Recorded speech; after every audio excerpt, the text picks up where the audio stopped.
The world is changing faster than ever. What used to take decades is now taking years or even months. What you see right now is the illusion that people have had for many decades about the workplace being this secure place to work the rest of your life. For the first time in the history of our nation, our children will not do as well as us. We've seen our friends get laid off, we've been laid off, we've had our pay cut. People are overworked and underpaid. They seem to have less time and less freedom. They live under constant pressure. This is going to be forced. And so even if your employer loves you, they may have to cut you. There's something wrong that on Monday morning, the heart attack rate increases by 35%. Technology is accelerating, job security is declining. It just doesn't seem like the old models of making a living are as reliable as they used to be. Every aspect of our lives, there's a better way out there, but we're still doing it the old way. We live in the greatest country on the planet, and there are a lot of people sitting around complaining and being cynical. Like everyone's whining about this old model, and I'm like, why don't you leave it? Look at all this over here. Look at all this opportunity. Since so much of our lives revolve around our work and the way we make our living, many people are thinking there just has to be a better way. The biggest challenge facing our world today is not making money, is what are we going to do with all the displaced, unemployed people? People are afraid that they're going to make the wrong decision. People are afraid of the unknown. People are afraid that maybe I don't have the skills. Hey, sports fans, industrial age is over. It's dead. It's dying. That's why going to school to get a job is an obsolete idea. A steady paycheck is an industrial age idea.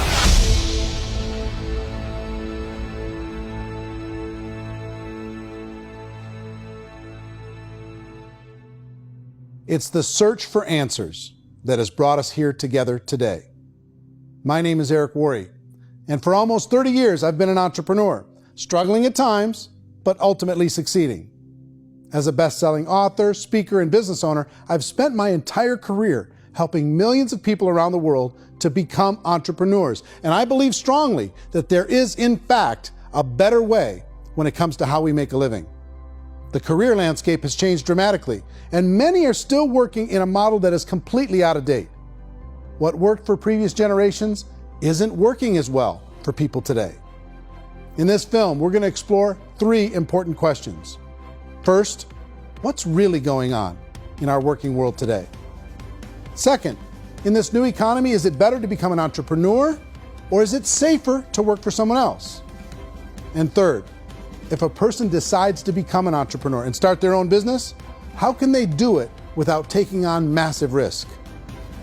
To help in this journey, I've brought together some of the greatest experts and thought leaders in the field of entrepreneurship to share the real facts with you. My intention is to give you new information that will allow you to make choices that are not limited by an old, outdated model. Let's start by understanding what's going on in our working world today.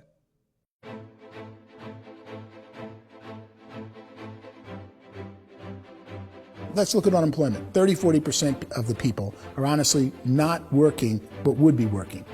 What our government does is if you haven't found a job in 6 months, we don't call you unemployed. We pretend you dropped out of the labor force. I've often said that unemployment, particularly structural unemployment, that's unemployment due to technological changes, is the first sign of economic growth. Think of it, 10 people live on an island. They go out every day and fish. One day, new technology shows up. A missionary brings them a net. Now, using the net, one pilots the boat, one throws the net. 2 fishermen can do all the work 10 used to. That's a 500% increase in productivity, 2 doing the work of 10, in one day. You don't have to learn a lot to learn how to throw a net instead of throw a fishing line. The island's got a big problem, 80% unemployment. But the island still has all the wealth of the fish because the 2 people produce as much fish as 10 did. Now, of course, looking back in history, these changes used to take thousands of years. And during that time, we went into farming and transportation. Some of us became doctors and some teachers and lawyers, and we developed all these new professions and new manufacturing jobs. Today, these changes are occurring literally in one day when a new technological advance occurs, and we don't have the social structures to deal with it or to retrain the unemployed people. So one of the things that I think is interesting as I travel across the country and really travel around the world is the way that we work and the way we get paid for work is changing pretty dramatically. On a global basis, everything is being turned upside down because of the rapidly advancing technologies. They are eliminating many jobs, and we have been left with many people not prepared for the jobs that exist. A lot of demand in public companies was to squeeze out all the fat and to get just as much margin as we possibly could, and fat equals humans. So this idea of job security in information age is so obsolete, but it's still taught inside our school system. And that's where the problem starts. There's no financial education in school system, and people are still trained to be employees who work for that paycheck. This is a chart on the middle class. What's happening in the middle class, those that went to school, their incomes have been coming down for years. And parents still say to their kids, go to school, get a job. Now what happens to all those middle class people who are dropping off the ends of off the chart? Well, they become what's called working poor. And this is what happens to working poor. But they say poverty is ending. Well, poverty may be ending, but working poverty is going up. And this is food stamp usage. So food stamp usage in America is going through the roof right now because people cannot earn what they call a living wage. Most people have experienced financial pressures that I think are probably greater than they have been in the past. If you're not working for yourself, then it's going to be a pretty hard road for a lot of people. Today, if you're going to control your future, the 40-40 plan is gone, where you can graduate from college and get a job and work for 40 hours a week for 40 years. That day is gone. So some of these charts actually tell you what's going on. And this is a really interesting one. You know, people are going back to school because if I go back to school, I'll get a nice job. But this is what's happening to, it's called Sallie Mae, which is the student loan guys. Student loan is going through the roof. It's now over $1 trillion, and student loan debt is worse than credit card debt. So when people stopped using credit card, the government got people into student loan debt. And the problem with student loan debt is you can never be forgiven. See, with credit card debt, you can declare bankruptcy and all's forgiven. But student loan debt, you can declare bankruptcy, you still owe it. It's the worst of all debt. But this is the next picture. Look at this chart here. This is what's happening to wages of college graduates. It's going down. So you go to college, you rack up all this debt, but you earn less money. Now, that's not that intelligent. Average person who's been working a lifetime in America today is ending their lifetime at 65 with about $41,000 in assets. They earned just enough to survive. I think in the United States we have something like 17 trillion in debt. That's just the federal government debt. We got another 2 in municipal and in other, let's call it almost 20 trillion government. We've got 40 trillion in private debt. That comes up to close to 60 trillion. When you then add something we never had before, what you were talking about, when we look at the unfunded portion of Social Security and primarily Medicare, Medicaid, that, at the most conservative estimates from outside firms, Kleiner Perkins, 67 trillion and growing. That's more than all our other debt. There's less conservative estimates that say it's 84 trillion or higher. I added up conservatively $127 trillion in total debt. Debt is a financial drug. When you take it to excess, it's like taking a drug. Yeah, it makes you feel better, it enhances your performance, but at a huge cost, eventually it kills you. And so that's what happens. We keep doing more and more debt, and you get less and less results, just like a drug, until the debt gets so high that it crushes the whole system. That's where we're at, 8.2 times GDP. You know who I feel sorry for? I feel sorry for the person who dreads going to work, who is sick to their stomach on Monday morning, who hates their alarm clock, who gets a little glimmer of hope on a Wednesday because it's hump day and says, thank God it's Friday. And they live for those 2 days a week where they get to be themselves and they don't have to be around people they don't like, and they don't have to play the political game in the office, and they don't have to live this half life. The person that works 50 weeks a year just to be able to have the 2 weeks for vacation. And you know what happens to most of them nowadays? They don't have a vacation. They have a staycation. They have time off of work, but they don't get to go where they want to go. Because they're overextended. They've got all this debt. They got all this situation. They hate their alarm clock. They can't sleep until they're done. They have to spend most of their life in traffic. I feel sorry for that group of people because there's a better way. They just don't know it. I see this really interesting attempt at rugged individuality in a 6x8 rectangle. And I feel like you're all the same, except for the little push pins of the pictures. There's different pictures. Yours is named Jenny and his is named Sujara, but it's the same people. And this is how they are, and they're just like the zombies, and there's no joy in there, there's no fun. There's always like the wacky woman who decorates her cubicle, and that's the most she can do there. You got to give her credits, right? The wacky cubicle woman. The basis for their life is worry. I'm worried, you know, maybe I'll get fired. I'm worried maybe my company will go out of business. I'm worried I can't keep spinning the plates on paying the bills. I'm worried about how do I send my kids to college. I'm worried, what if the transmission of my car breaks? That's, you know, 2 or 3, I can't fix it. People live in a sea of worry, and it eats at them. Those signs that people held up during the Depression didn't say looking for gainful employment in a cubicle. It said looking for work. Work is what we're looking for. Job is just a unit of measurement. Work is what we're going after. It's time to look in the mirror and say, it's not the economy, it's my economy. It's my little world of where I am. I need to improve. I'm not going to wait for the economy to come back because, frankly, the economy is doing great in this country. So I'm here on Wall Street, the financial center of the universe, the financial capital of the world. This is where most people's money goes to at least be held for a time, right? With interest rates in banks being effectively zero, and many experts are predicting it's going to stay at zero for the next 10, 20, even 30 years, people feel like they don't have any choice but to put their future into equities, to put their future into the hands of other people on this stock market, and hope that the stock market goes up, hope that the stocks that their advisors pick or that they pick goes up. That's one way to go, I guess. It's my personal belief that if you put your future into the hands of yourself, in other words, you have earning power by yourself, I think you're a better investment than these guys. I think you controlling your future is a better option than handing over your retirement to these guys. The average household income in the United States is approximately $50,000 a year, what they call the middle class. To reach the top 25% of income earners, you'd need to earn at least $90,000 a year. To reach the top 10% would be a household income of $140,000, the top 5%, $190,000, and to be in the top 1%, you'd need a combined household income of at least $380,000 a year. So here's the question.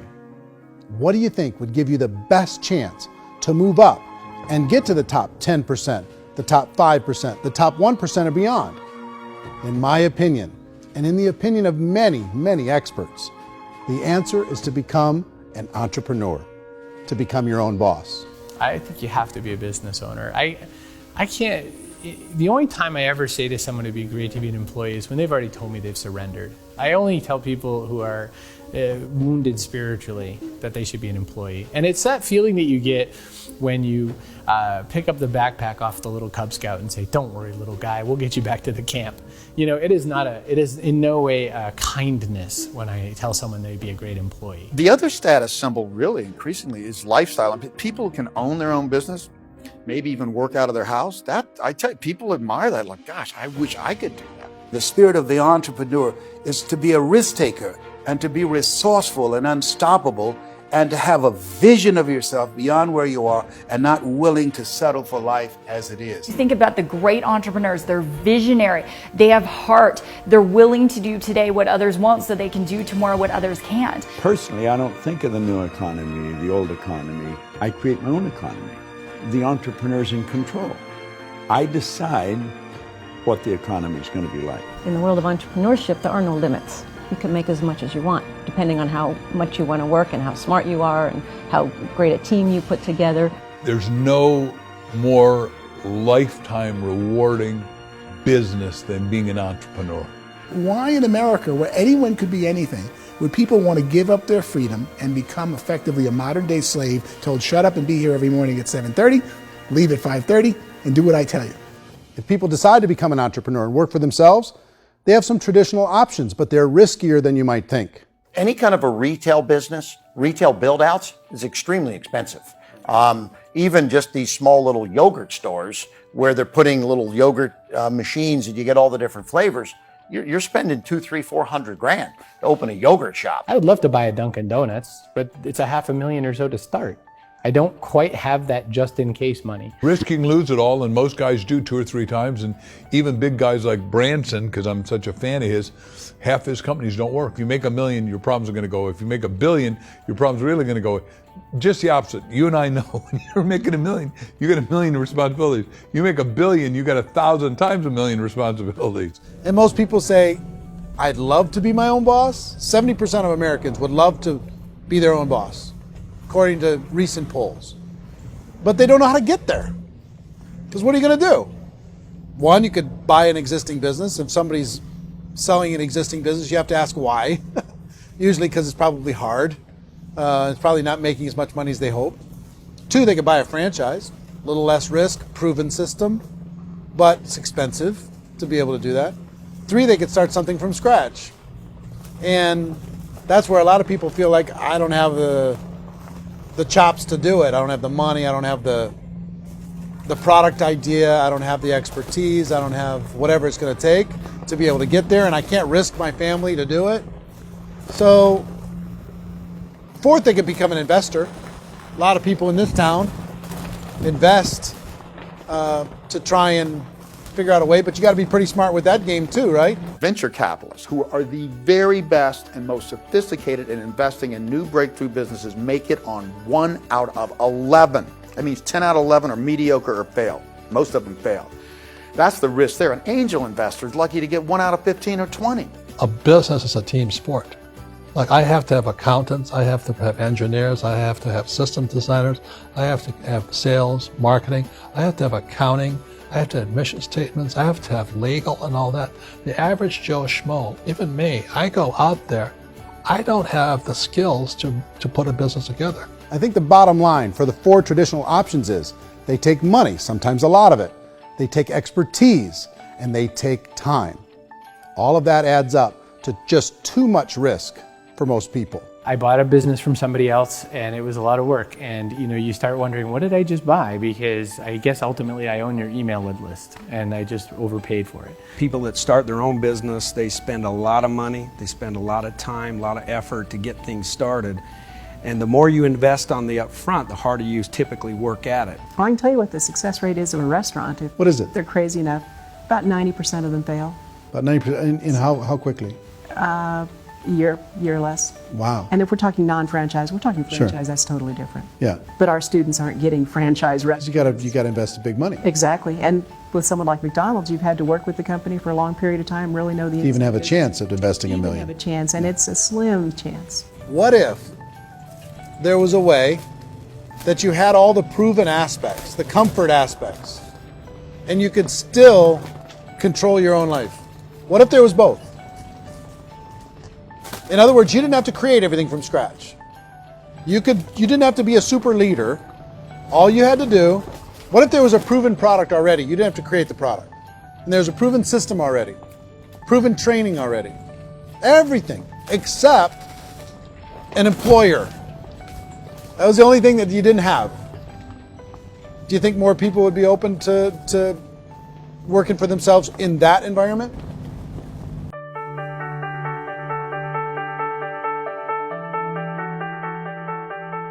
In our search for a better way to make a living, we've come to the conclusion that becoming an entrepreneur is actually safer than being an employee. And through our look at the entrepreneurial options, one particular path kept coming up from expert after expert. And I think most people will find it surprising because it's certainly a non-traditional business model. That model is for people to start their own business and become an entrepreneur through the creation of a network marketing business. Some people call it direct selling because the product is being sold directly from the manufacturer to the end consumer, cutting out the middlemen. Other people call it multi-level marketing, or MLM, because there are multiple levels of commissions paid. The most common term today is network marketing, because network marketing best describes using a large group of independent distributors, independent entrepreneurs, to move a product or service more efficiently. So my friend here, Donald Trump, and I, we always write about the network marketing industry. And the reason we support the network marketing industry is because it really is a business school for entrepreneurs. Because most people come out of school looking for a paycheck. Oh, that's terrible. I went to network marketing like that. I think if it didn't exist, we should invent it. It is that good. I think direct selling is a great way to do business today. It's very easy to get into that industry, and you can be self-employed, be in effect an entrepreneur. When we see multi-billionaires adding network marketing companies to their portfolio of companies, that would be a clue. When we see people who are very famous authors and very famous business people endorsing the industry, that would be a clue. These network marketing companies aren't $50 million companies. They're billions and billions of dollars. They lead the stock market. They're major companies. When we're going to get it? You know, and you're going to school to work for a paycheck. But if you want to be rich, be an entrepreneur. And network marketing gives you the spirit to be an entrepreneur. A traditional company will spend up to 50% of their total revenue on marketing. Network marketing companies use a different approach. Instead of having all that extensive marketing expense, they utilize a network of independent distributors to do the marketing for them. Now, why do they do this? First, because word-of-mouth advertising is so much more effective today than traditional media advertising. Second, some products need to be explained or demonstrated, and an independent salesperson can do that more effectively than an ad campaign. Third, it's completely efficient. The company only pays for the marketing of their product if a sale happens and not before. Imagine if Amazon allowed you to become an independent distributor and paid out 40% of its revenue to that distributor group. All you had to do as a distributor was recommend a product, and if a person bought it on Amazon, Amazon would take care of all the logistics, and you'd get paid for bringing the customer. Now imagine you got paid for every purchase that customer made for the rest of their lives. Well, Amazon doesn't offer this option, but network marketing companies do. 85% of all buying decisions in our society are made as a result of word of mouth or reputation. We're recommending things to each other all the time. You know, who's your dentist? Who's your doctor? Who's your lawyer? What detergent, are you using? What legal system are you using? What product are you using? We're talking to each other about the things that we love anyway. When you go into a big box retailer, you're lucky if the clerk looks you in the eye, much less gives you any detailed or accurate information about what you're purchasing. So of course, this personal information, this education coming from a friend, a neighbor, a relative, or even a stranger, but one who has experience with the product is extraordinarily valuable. As a matter of fact, network marketing can educate consumers probably better than any other form of marketing. It certainly can do better than advertising, because advertising usually has a certain hype to it and you can only get limited information. So, network marketing trumps advertising. If you were a typical sales company and you wanted to sell $1 million a month worth of product, you might go find 100 superstar salespeople. The quota would be $10,000 a month. So network marketing as a distribution system just flips the numbers. So we use 10,000 happy, raving fans of a particular product, and we don't concern ourselves so much with how much product each one of them individually sells. If they sell just $100 or $200 a month, and there's 10,000 of them, you're selling $1 million to $2 million a month worth of product. And that's the best way I can explain how network marketing works. This is the marketing arm of the company. There's not money being wasted on bricks and mortar. There's not money being wasted on inventory that's sitting stagnant somewhere. There's not of employees standing around that don't have customers. These are people that are going to connect with customers. These companies allow people to become independent distributors for extremely low cost and with no minimum time or sales quota.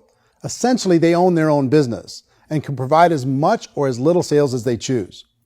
In other words, the distributor gets all the benefits of traditional business ownership without the risk. The advantage of network marketing is the ease of entry, the low risk, and the low startup cost, because almost everything else has very high risk. You can get in for a minimal investment. You're buying into a system that's already been proven, products or services that have been proven to work. The keys to network marketing is providing an opportunity for the masses to get involved, providing an opportunity for the average person who doesn't have the resources to start their own business.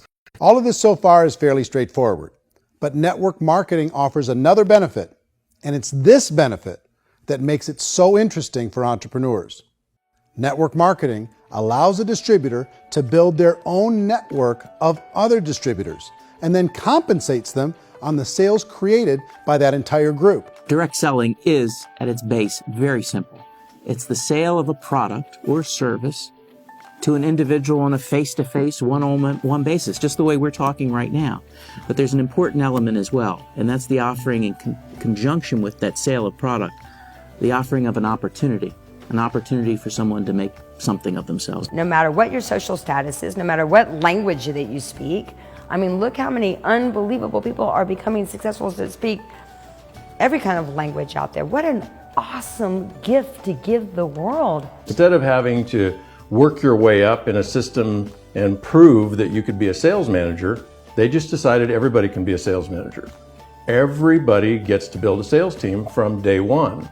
And so what that brought into the system of growth as a direct selling company is the concept of compounding or geometric progression. Because now you can actually grow Salesforce very quickly because everybody is enrolling people in their own sales force. People who are like, oh, this is weird, I'm building a sales team. Or what do you think you do at a regular company? How do you think a regular company works? Network marketing is the only industry that doesn't say your past determines your future. It looks at your past and says, okay, now what can we train you to do so you can have a great future? Every other employer out there wants to exploit you for what you already know, not teach you something new. Network marketing has the potential to save the United States and the world because it's going to teach people not to be employees, but to be entrepreneurs.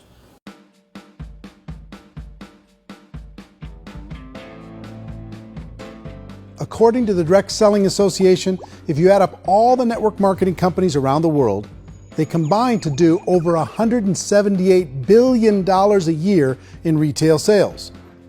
To give you an idea of how big that really is, the NFL, the National Football League, does approximately $9 billion a year. The music industry does a little more than $16 billion a year, and the movie industry does about $80 billion a year. Using a conservative average, network marketing companies pay their distributors about 40% of that $178 billion in the form of commissions, which adds up to more than $71 billion a year. That's almost $6 billion a month. It's almost $200 million in commissions every single day. So it's certainly working, and people are making serious money in network marketing. With the growth of the direct selling industry over the last 10, 15, 20 years, we've seen a broader understanding of the channel. We have seen more and more people getting involved in the business, so our penetration in the marketplace has increased, and thus the understanding in the marketplace of who we are has increased. And we've seen non-direct selling companies look at the direct selling model and say, something's going on there. People are making money, companies are being profitable, individuals are being motivated, product is being delivered to market. Maybe we should explore this. Some people think only the people at the top make money. Well, let's take a look at that as well. In the network marketing profession, there are roughly 500 people in the world who earn over $1 million a year. If you round that number up to $2 million a year, that adds up to about $1 billion a year. That takes the $71 billion paid out each year down to $70 billion. So where does the rest of the money go? The vast majority goes to part-time people making anywhere from a few $100s a month to many thousands of dollars a month. It goes to people who choose to make it a full-time career move and earning even more than that. Every day, people are using the money they earn through network marketing to pay off debt, have more fun, and improve the quality of their lives. Everyone I know in network marketing has been doing that since the 50s. They go to work when they want to go to work. They stop working when they want to take time with their children to have a leisurely breakfast and discuss issues and driving to school. They go back to work when they get home, wherever they're working out of. The biggest thing that I've seen is people that have become much happier in their life. MLM has probably made more millionaires of more people in more countries, and I've spoken to them in 67 countries, than any other single form of business, starting from nothing. If they have a choice between working a job for the next 10 years or working a network marketing business for the next 10 years, the result of working the network marketing business will be better. A lot of people within the industry go on and make this a career and do extremely well at it. Network marketing has been nothing but good for everyone I know that's been involved with it because they did it seriously and they played full out and they've been very successful. It's been a constant barrage of success stories and people showing off stuff that they got as a result of it. How many people are involved?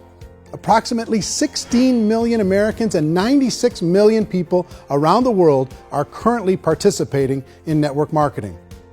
And in a recent poll, 82% of those people report a good, very good, or excellent experience with network marketing. So people are happy.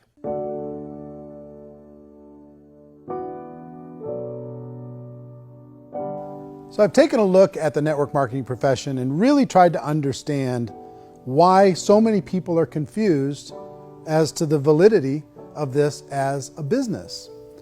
One is this pyramid shape.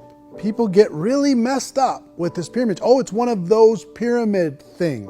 So I just think there are a lot of haters out there who really don't understand the industry and say, oh, it's a get-rich-quick scheme. It's a pyramid. Well, corporate America is a pyramid scheme. You know what I mean? It goes like this. You have thousands of MBAs, let's say working for Ford or General Motors or Coca-Cola. If all these MBAs, they're all trying to get to here, that's a pyramid. Only one guy's going to make it. Every 10 years, one's going to make it. Whereas you look at network marketing, it's like this. So you're here, and your job is to develop other CEOs coming up behind you. So it's an inverse pyramid. In network marketing, it's a very simple concept. If you sell product, you get paid. It is paid based on production. There is no first mover's advantage. There is no investment component where the more somebody spends, the more they're entitled to make. So the two are polar opposites of each other. It doesn't matter what shape the company is or the compensation plan is shaped, whether it's a circle or a pyramid or a triangle or a trapezoid, it doesn't matter. If compensation is coming primarily from recruitment, then you've got a problem.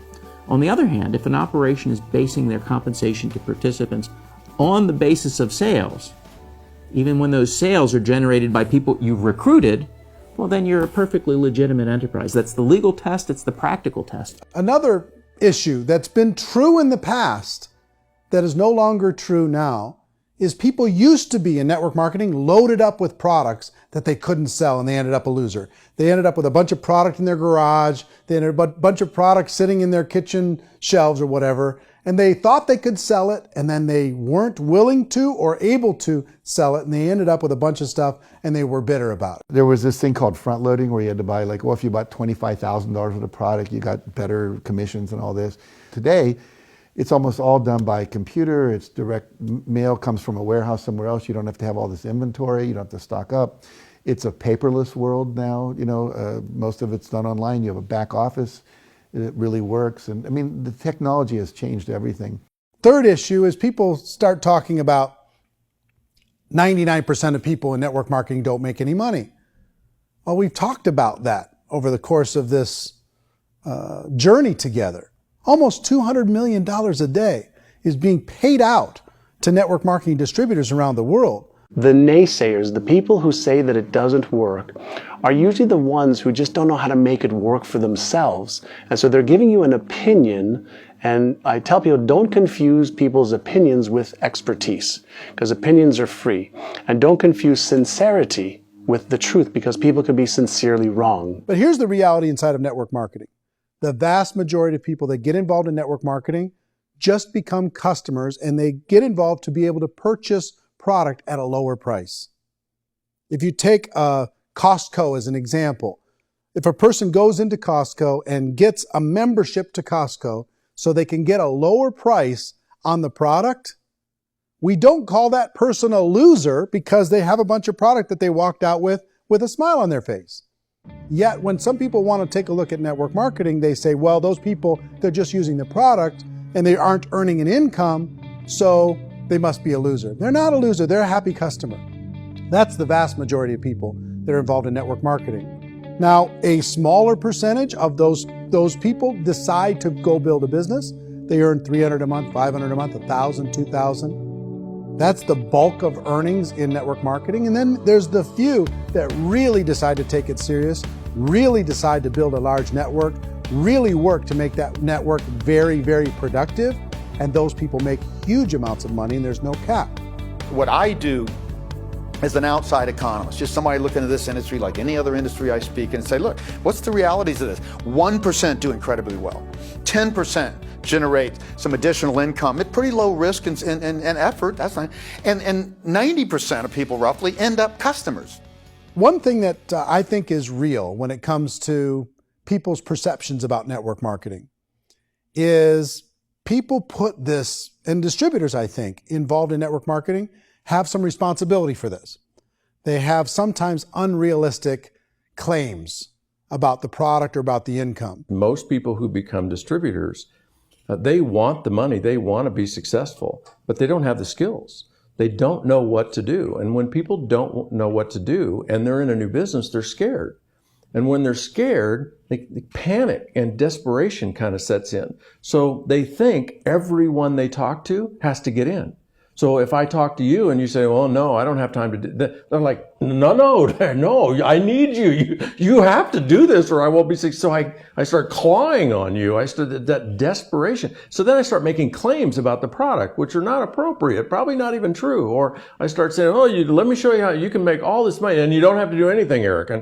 And so you just totally misrepresent the opportunity, and you're clingy with people because you think you need everybody to be successful, and you don't. You know, one of the messages that I try to deliver most forcefully to companies as well as salespeople in direct selling is that you don't have to overpromise.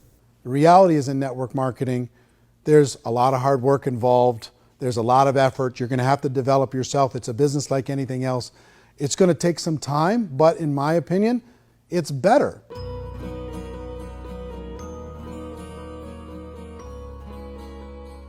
It's light years better for people starting today than it was even 5 years ago. I think it's more widely accepted now, and people understand it is a business. It is being an entrepreneur. It is being a business owner. Our belief system is based upon our evaluation of something.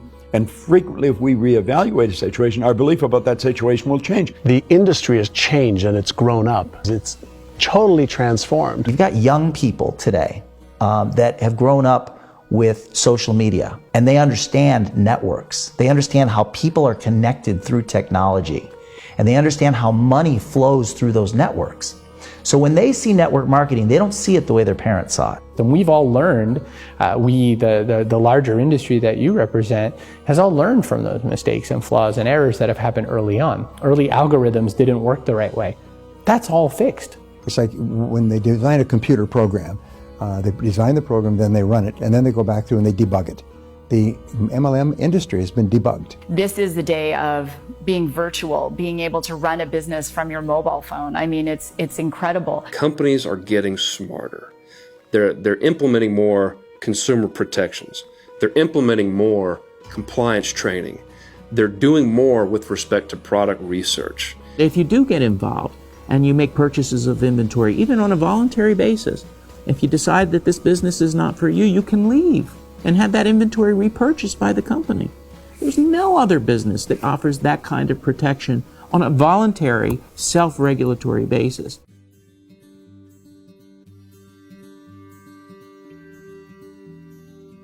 If you decide to look further into a network marketing business in order to generate more cash flow for your family, I would recommend reviewing the following 4 elements. First is the product or service. And on the product or service, I would ask 5 important questions. 1, do you like it? Is it something you would feel comfortable sharing with others? 2, is there a recognized need in the marketplace? It's hard to create a need if one isn't naturally there. 3rd, does the product meet that need? Does it solve a legitimate problem for consumers? And 4th, is it priced to sell? Can it compete in the marketplace? And 5th, is it priced for profit? Is there enough margin for the company and the distributor to be able to generate income for the long term? If you can answer the questions on the product to your satisfaction, the next element to consider is the company itself. Is it well run? Do you believe in the founders or the management team? Do you feel they have what it takes to go all the way? See, it doesn't matter how good the product is if the management can't take care of the company. Good management can change with the times. They can handle adversity. They can make good decisions. Make sure you choose a company that can serve you for a long time. The third element to consider is the compensation plan. And with that, there are 3 important things to look at. First, a brand new person needs to be able to generate some money fairly quickly. It may be an obvious reason, but you can probably imagine the ripple effect of a distributor getting involved and having even a small victory fast. That can only help with the overall success of the organization. Second, a person should be able to develop a moderate part-time income in a reasonable period of time. As they develop their network and as their sales grow, they should be able to enjoy more benefits. And third, for the people who are really serious, for those who decide to really go pro in the network marketing profession, there should be the possibility to make a serious full-time income if they work hard and are committed to developing their skills. If you're comfortable with the product, the company, and the compensation plan, the last thing you should look at is the support that will be made available to you. Does the company have a website? Does it have a solid online reporting tool? Do they have comprehensive training available? Do they host events to help you build your business? If you decide to do this, what kind of a support system can you plug into? Choosing a network marketing company is a personal decision. But evaluating the 4 elements of product, company, compensation plan, and support is a great place to start. Is the company promising that you're going to get rich quick or that you can make a lot of money without a lot of effort? That's a red flag. Is there a product that you really believe in that you think can be sold? Or are you being told by salespeople or the person who's trying to recruit you or by the company itself that don't worry about the product, all you have to do is recruit other people into the business? Red flag, warning sign. If you're hearing that, take a second or even a third look. Get to know the customers, the products, the business, have some success, and see where the opportunities might take you to move up in the organization. You want to find out how concerned are they about my education, my training, and my development? Is there a space for me to grow? Most important question. Learn everything that you can about the product. Make sure it's something that you believe in, and learn everything you can about the industry and work that system. You have to be very passionate about whatever that company is doing. I would get involved. You can always test drive anything, the product, the service, the community, and then lean into it a bit. If it feels good, then lean into it a lot. Behind me is the Lincoln Memorial. And this is a place where Martin Luther King Jr. had his famous "I Have a Dream" speech. And at that speech, he talked about his dream for equality for everyone around the world, and that's a noble dream. But I think more people need to remember what it was like when they were kids and the dream was still alive in them. Before it got beaten out of them by reality, by this paycheck, by these responsibilities, and by having to live for this job to pay the bills. I think people need to remember that, go back to that.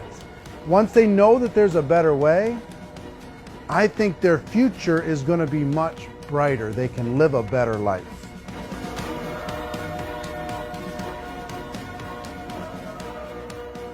So if you're considering getting involved in a network marketing company, let me offer you just a few pieces of advice. First, network marketing isn't perfect. It's emotional, it's challenging. Like any entrepreneurial venture, it can have its up days and its down days.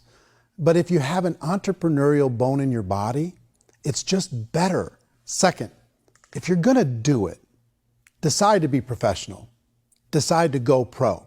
It's better to do that than just be this amateur sticking your toe in the water. Third, as any professional, you're gonna have to learn some new skills. And I promise you, inside of the network marketing profession, they're not too difficult to learn. Fourth, like anything worthwhile, it's gonna take some time. Don't expect that you're gonna get to the finish line right out of the gate. And fifth, it's worth it. It's worth it to be able to take charge of your life again. It's worth it to be able to control your own financial situation. It's worth it for the people you're going to be able to spend time with. It's worth it for the things you're going to be able to see and the experiences you're going to be able to experience. It's worth it for the causes you're going to be able to contribute to, the lives you're going to be able to touch, the customers you're going to be able to help, the friendships you're going to be able to develop. I promise you, it's worth it. Remember, most people are searching for answers just like you are. But I do have to tell you the catch to network marketing. If there is a catch, if you want to understand this from an emotional point of view, people say, well, it sounds too good to be true. It's not, it's hard work. But here's the catch. Most people still don't understand it. So you're going to have to endure the loss of social esteem from ignorant people. The uneducated will think less of you. Now, if you can handle that, you're on your way. If that's going to destroy you, you know what? Entrepreneurship in general probably isn't in your future. If you can face that catch, you can become unstoppable. I want everyone to really contemplate this if they're not in network marketing.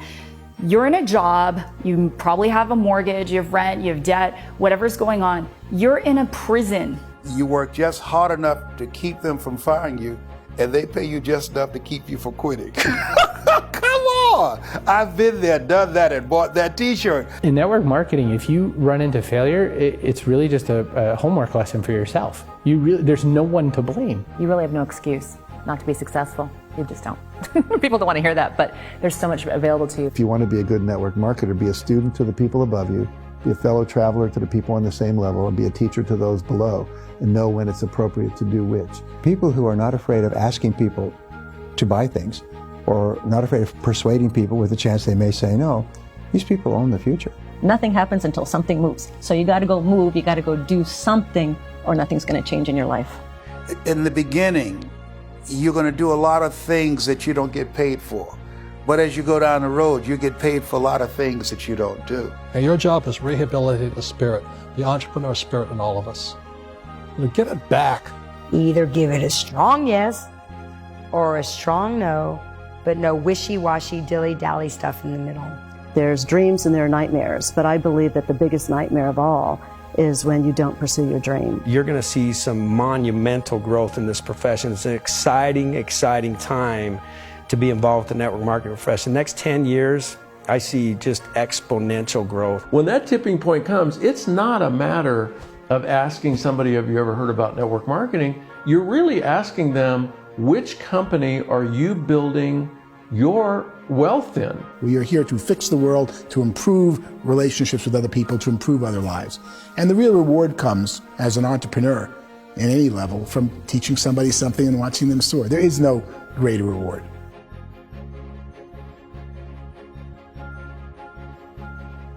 Life's too short to spend it living someone else's dream instead of your own. It's too short to spend it living at a fraction of your potential. Can being an entrepreneur be a challenge at times? Sure. But here's what you get in exchange. It can be yours. Something that you built, something that you created, something that you made happen. This balloon represents your dream. It represents entrepreneurship. My wish for all of you is that you would reach out and grab it.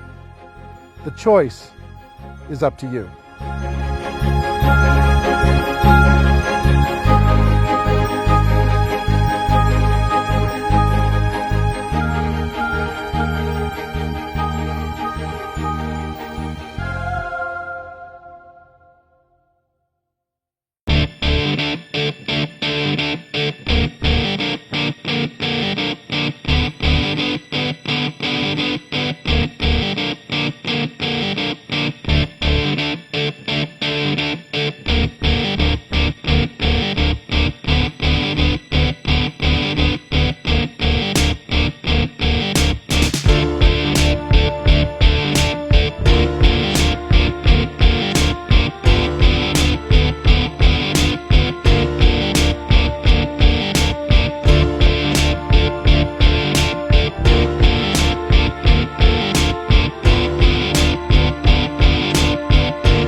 mention the word scam? Why did you mention the word scam? The only reason it is a scam is because... That's terrible.